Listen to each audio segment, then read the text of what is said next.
everyone. I'm Sam Jones, and my first guest today is an old friend, or getting to be kind of a regular, Stephen Whitaker, CEO of John 316. Hi. Good to have you here, buddy. So good to be back. Appreciate it. For the folks who might have missed it, what is John 316? So we're the rescue mission is what people typically know about what we do in Tulsa, Oklahoma. So we serve the homeless. We have homeless recovery programs, and we actually serve those at risk of being homeless and women and children on kind of the urban side of town, and help provide meals and care for them as well. I got to tell you, the other night, my wife and I were driving somewhere and made the mistake of getting on Harvard. And they're in the process of resurfacing Harvard from point A to point B. I mean, it's single lane traffic in some places, and it's just a nightmare. Yeah. But along the way, I saw several instances of guys and gals pushing carts, grocery carts with their belongings, and I thought, where do they go? What do they do on nights that the weather changes or goes bad? Well, it's great that you ask, because it's hard to be one of those folks, and they are spread out more around town than what we've seen in years past. It's kind of typically would be downtown, and now we see folks all around town, and some are just doing their best to get by in those particular areas. Some others kind of have a panhandling strategy, but most of all, we just try to get word out to them that there's a place they can come, be warm, be fed, be cared for, and that there's a chance maybe to get life squared away and to go through recovery, whatever they need to get their lives squared away. And that's different for everybody. I need my life squared away some days too. So, so don't we all? Yeah. It seems as though we share a common problem with every city, town, and hamlet all across the country. Right. And the need for assistance is growing. It is. Am I reading that wrong? Well, the need is growing, and there's a longer conversation to be had about what's causing all of that. We believe in a dignifying process of recovery at John 316 mission. So we're trying to call people to a higher calling and encouraging them to go through a process of just finding out where they've missed it and why things aren't connecting. Like, I hate to assert what normal is for anybody. Everybody gets to choose as an American what they want to do with their life. But if they're struggling and they want something different, we want them to know there's a place like John 316 mission where they can come get the help that they might need. Is there a meal there? Always a meal, always a bed. Really? Always a shower. Men and women? Men and women. Now, there's a little bit of a different portal for both to get the help that they might need. But now we have an expanded West campus over by Central High School in Tulsa there, where we have a working farm, a working ranch, recovery programs for men and women to help people get their lives back. So there really is hope. I see a lot of the homeless folk with dogs. Right. What about them? We're working on that. As a matter of fact, if somebody wants to jump on board with a project, we're working on a spot right adjacent to our shelter to have a pet accommodation. There's some low barrier strategies from some other providers that I'm not willing to do that kind of might contribute to the problem if you look at it from our perspective. But a pet, if I were sleeping on the street tonight, I'd want to have a pet with me to let me know that somebody was around or that maybe there's something unsafe. Pets are a family for those on the street, just like they might be for you and I. So we want to have a place for people to drop their pets off at both of our campuses, and we're working on that now. Could we talk maybe a little in depth about the recovery program? Sure. Because there's a lot of it. I don't understand what you do. Right. Fill in the blanks there. So every town in this country has individuals that lose their way. Maybe some guy's been in the guy in mom's basement, or some guy who's the pastor is getting counseling the pastor at church, and he needs more intensive work to be ready to hold a job, or ready. Maybe he's got a mental illness issue or something. So we have a comprehensive custom-built program for every person that comes to us that has 5 pillars, and over a year's time, someone can come for free to John 316 mission, have all their meals, all their curriculum, all their recovery, all their clinical, all their physical wellness, support getting back to work, support reconciling with the court and with their family. And over that period of a year, we have a great success rate of people staying housed, staying employed, and being the person that they they dreamt that they wanted to be when they were young, and they just lost their way. And sometimes people are hopeless that they can ever get that back. But we see it every day, people getting their lives back at John 3:16. You know, a few months ago, you have competition. I don't know if you're aware of this. Sure. But a few months ago, my wife and I were driving around taking pictures at random of homeless people, the conditions they were in, what was going on. And pretty soon we began to recognize that certain days of a given month, the dope dealers would come out to sell to the homeless who had the money to buy their drugs. And once the dealers made the sale and were gone, I'm thinking, how do you get a control of this? Yeah. Well, law enforcement are quick to work with us when we have those folks come around. And there are those that are struggling with substance abuse that we serve. It's been a wonderful tool for us on the expansion of Medicaid in Oklahoma. I think we might have talked about that. Had just kind of happened last year when we got to visit. Yeah. And it has been really helpful because now agencies can bill the state or however Medicaid works for mental health care and substance abuse support and of course normal physical health care kind of things. And that's been a tremendous tool for us. Not only does it save the mission money on what would otherwise be a very expensive part of a program, but it's been very useful to help people get the care that they need to get off substances and to deal with mental health issues. I got to tell you, the only way you'd recognize the dealers is by their face because they dress the part. Yeah. You can't tell them apart from the actual homeless. Yeah. I can get frustrated about it with you really quickly. I'm thankful for law enforcement that come when we call, when we can identify those folks.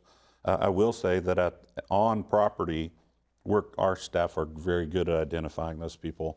And in fact, there's a self-policing that goes on that those that are coming into the mission and want to have a bed and that's their church. They come to chapel every night and they want a safe shower and they want some peace to get some rest. They'll let us know if somebody comes in that's or is around that is a bad influence. They want to protect that environment.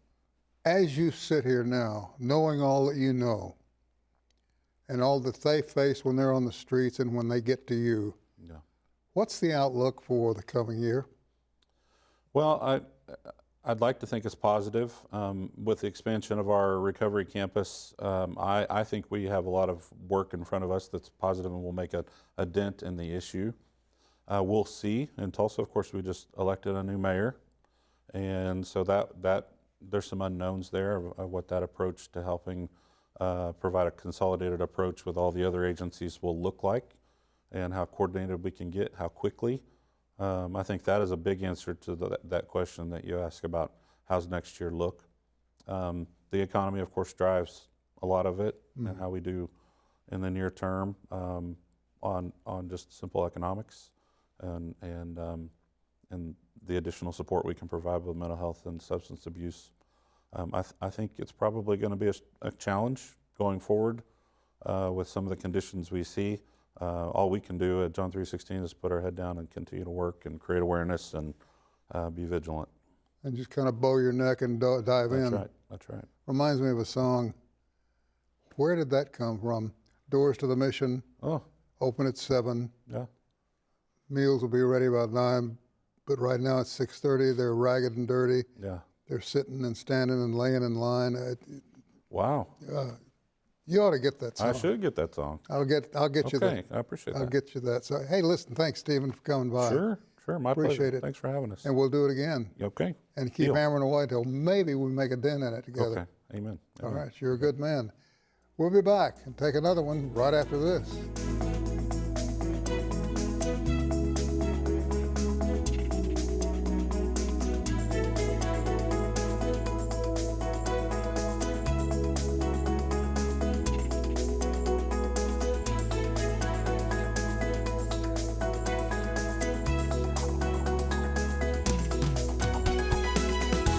And we're back. I'm joined now by artists Jessica Woody and Colleen Stiles with the Tulsa Artist Coalition. Welcome, ladies. Thank you. Good to have you here. Us. Colleen, give me a little bit of background on the coalition. Of course. The Tulsa Artists Coalition was formed in 1986. We are a 100% volunteer-run 501c3 art collective and gallery in the Tulsa Arts District. We've been in our current location since 1996 and are always involved in the art crawl. We have a good member shows and different functions for artists to support the local arts. And it's not confined to any one medium, is it? No, it is not. It's open to all artists in any medium. That's terrific. I think, if I'm correct on this, Jessica, you do work on plates. Vinyl records. Vinyl records. Yes, I do the 45 RPM, the small ones, and then I do the standard LP 20 or 12-inch across. I think we've vinyl got records. some examples of your work that we're Yes. going to show, but how in the world did you get involved with vinyl? Well, I first started with tin cans, and they're, round, cylindrical, and I painted them black, and then I realized, I don't like the dimensions of this. So I thought, what is flat and black? And vinyl records are already flat and black. So I just put a screw in them with a Chicago screw, and I wall mount them. So I just Really? love them, yes. These and I've are been making lovely. larger pieces like this one, where there's 4. So I just screw them all together and put a D-ring hanger, and it's a lot of hardware, but I do love it. Not only do the records themselves become works of art, but the presentation is also involved, isn't it? Yes, yes. It's collage, and it's mixed media collage and then acrylic paint, and I do dot painting, which is very relaxing. There's a rhythm to dot painting. Yeah. So I just listen to music and relax, and I just do each of the dots. And yeah, with the collage, it tells a story, each piece. It takes me a while to find all the different pieces of ephemera to make a whole story. So. Will you eventually move on to another presentation, another form? I've thought about it. My niece, Lydia, we had some broken vinyl records, and she said, why don't you do something? I thought, this is amazing. So one of these days, I'll probably make a piece with broken vinyl, Oh, we got to see that. I know. One of these days, I'm going to try it. But right now, I'm loving making these large pieces. I screw them together, and it's a huge panel.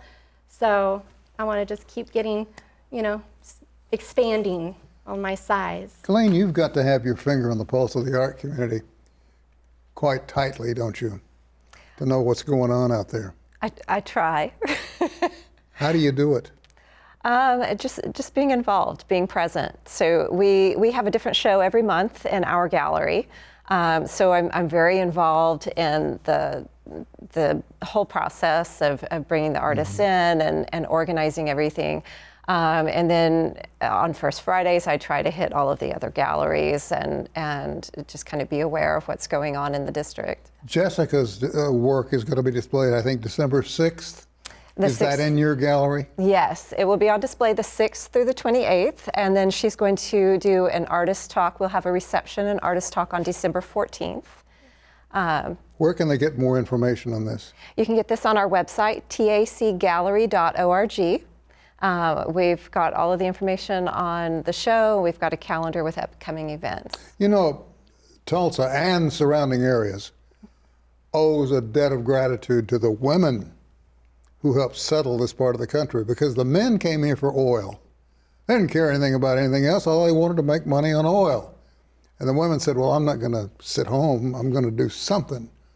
And out of that evolved opera, the symphony, both of which we have very fine representation of in this part of the country. We do. The ballet, it all came about because the women weren't in the cigar smoke-filled rooms talking oil and decided to bring what they had in New York and Chicago to the Tulsa, Claremore area, and by golly, they pulled it off.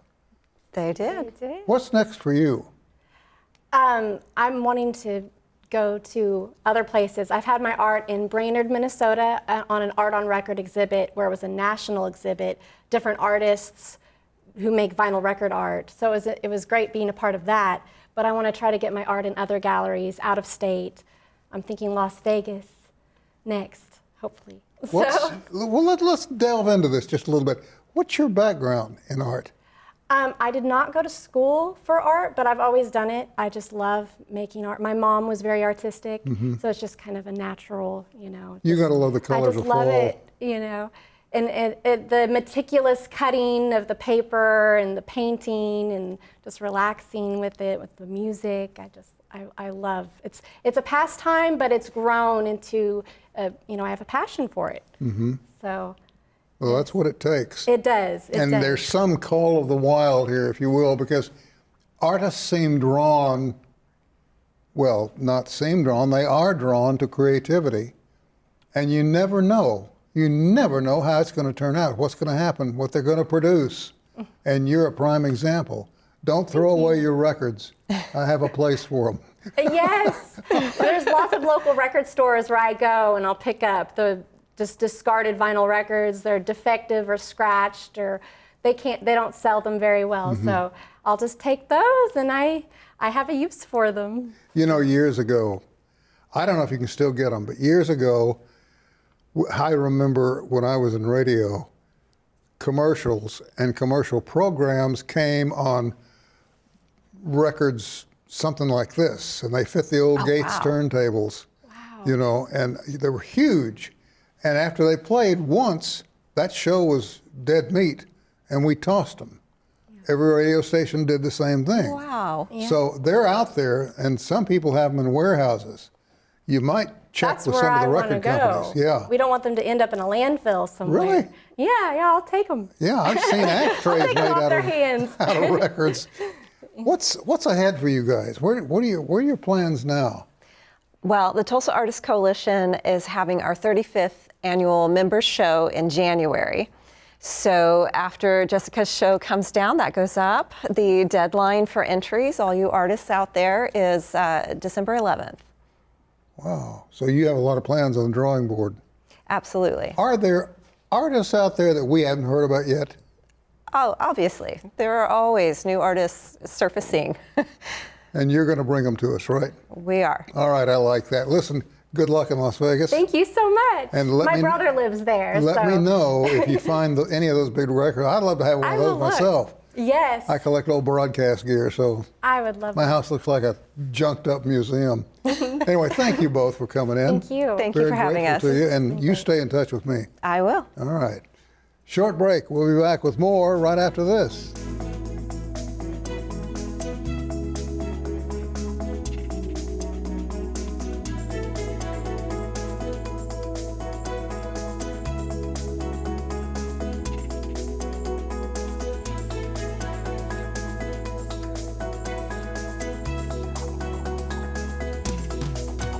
We're back. This time we have Maria Swindell Gus, who is Executive Director of Visit Bartlesville, and she's our final guest today. It's good to have you. Thank you. It is so good to be here. There is a lot I want to ask you about, and a lot of it doesn't have a thing to do with you or your organization, That's all right. but I'm going to do it anyway, at least a little bit. We're going to be talking a bit about the Price Tower. There's a swirl of legal activity going on there, isn't there? There is. Unfortunately, the people that owned the Price Tower felt like they could not maintain financially what they needed to do by keeping it open. And so their decision was to try to put the building up for sale. And they did entertain some different offers. I believe they were made an offer by a group out of Tulsa, and then at the final hour had decided to back out of that. So the next move was to put it up for auction on a large real estate auction website. And so they were proceeding with that, but in the meantime, the group out of Tulsa filed some legal action about the tower that they had not fulfilled their end of the agreement. So currently, they are still sort of in that legal mess, trying to figure out what will happen next. The building will either be sold to the party that was interested in it, or it may go up for auction. There are so many people in Bartlesville, and certainly outside of Bartlesville, people that are big supporters of the Frank Lloyd Wright Foundation and the Conservancy. Well, let me ask you about that. Sure. Was there any chance he ever came to Bartlesville? He did. He worked with Mr. Price as he was designing the building because Mr. Price, he owned H.C. Price Oil Company. He really just wanted a 4-story building for his business. And his son was an architecture student and had mentioned Frank Lloyd Wright and said, you know, Dad, you should hire this guy. He's kind of a big deal. And so he did. And Mr. Wright convinced him that instead of a 3-4-story building, he needed this 19-story, beautiful contemporary piece that is the Price Tower. That tower was originally 3 buildings that were designed for Manhattan.